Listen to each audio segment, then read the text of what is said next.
We'll now shift focus to Tanzania, where President Samia Suluhu Hassan has finally broken her silence on the loss of lives caused due to violent protests that rocked the country during last month's elections. Here is what she said. Despite the fact that elections were held, there were incidences of violence that caused property damage, loss of life, and threatened the security of the country. This is Hassan's most public admission yet, and it came after weeks of accusations of repression. Hassan won the October election with almost 98% of the vote. Her two main rivals were either jailed or barred from running. An election without opposition led to massive protests in Tanzania. Allegations of election rigging added fuel to the protests. Opposition groups claim that more than 1,000 people were killed by security forces. The United Nations says the toll is in the hundreds. But the government still hasn't released official figures on the death toll. Now, Hassan has announced a national inquiry into these deadly protests.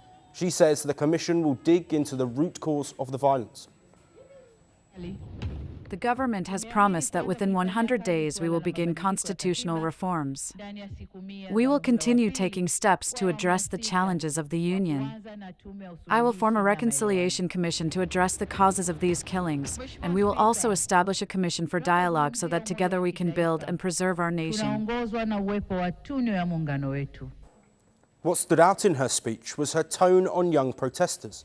Hundreds of them have been charged with treason, a crime that carries the death penalty in Tanzania. Hassan says many were swept up by the moment and wrongly influenced. She then pushed for leniency, urging prosecutors to separate genuine offenders from those who followed the crowd. I realized that many of the youths who were arrested and charged with treason did not know what they were doing. So as a guardian, as a mother, that is why I am directing the security and defense agencies, especially the Director of Public Prosecution's Office, to filter the levels of mistakes. And for those who followed the crowd, then let them talk to them and then let them go. Let them go to their parents. Her speech comes amid a tense political environment. Hassan took power after the death of President John Magufuli in 2021.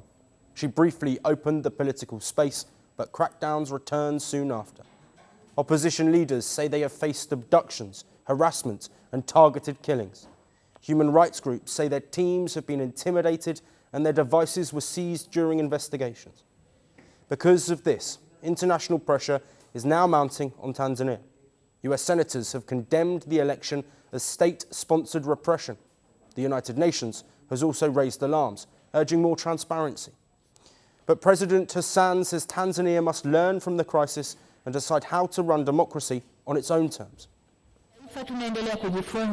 As a nation, we continue to learn and improve ourselves. So then all of us in our unity should use this opportunity to continue to learn. Let us improve ourselves. And let us agree on how to run our country democratically, based on our cultures, traditions, and customs, and not those that are imported. For now, the inquiry into these deaths remains a promise.